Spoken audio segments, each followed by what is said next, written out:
Congress party Sam पित्रोड़ा के बयान के बाद कंप्लीटली एक्सपोज हो गई। अब जब प्रधानमंत्री जी ने ये मुद्दा उठाया, राहुल गांधी, सोनिया गांधी और पूरी कांग्रेस बैकफुट पर आई। तो आज सैम पित्रोड़ा जी के बयान ने कांग्रेस का मकसद देश के सामने स्पष्ट कर दिया है। कांग्रेस पार्टी या तो अपने मैनिफेस्टो से इस बात को विड्रॉ करे या उन्होंने स्वीकार करना चाहिए कि यही उनका मकसद है। कांग्रेस पार्टी सैम पित्रोड़ा के बयान के बाद कंप्लीटली एक्सपोज हो गई।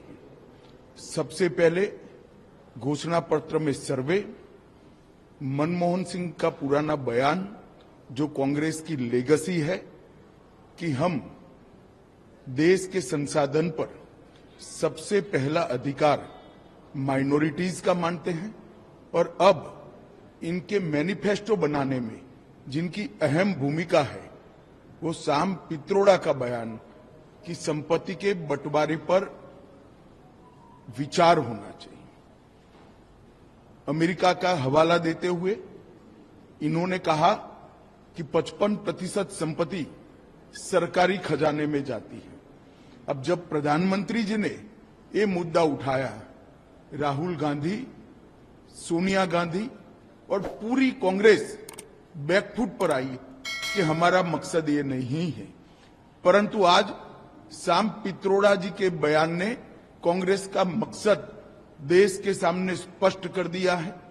वो देश के जनता की निजी संपत्ति का सर्वे कर निजी संपत्ति को सरकारी खजाने में डालकर जो उन्होंने यूपीए के शासन में तय की थी प्रायोरिटी कि देश के संसाधन पर सबसे पहला अधिकार माइनॉरिटी और उसमें भी मुस्लिम लोगों का है, उस प्रकार से इसका बंटवारा करना चाहती है। मैं मानता हूं कांग्रेस पार्टी या तो अपने मैनिफेस्टो से इस बात को विड्रॉ करे या उन्होंने स्वीकार करना चाहिए कि यही उनका मकसद है। और देश की जनता को भी मैं अपील करना चाहता हूं, इनके महत्वपूर्ण नीति निर्धारण करने वाली लोगों की टीम के मुखिया सैम पित्रोड़ा के बयान को देश की जनता गंभीरता से ले।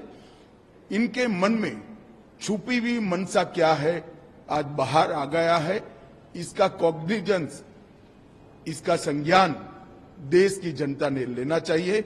और कांग्रेस पार्टी अगर ये नहीं करना चाहती तो अपने मैनिफेस्टो से सर्वे की बात को विड्रॉ करना चाहिए, ये घोषित करना चाहिए हमारी प्रायोरिटी माइनॉरिटी नहीं है, हमारी प्रायोरिटी गरीब है, जो हमारे देश के प्रधानमंत्री नरेंद्र मोदी जी ने कहा है देश के संसाधन पर सबसे पहला अधिकार देश के गरीब का, दलित का, आदिवासी का और पिछड़े का है।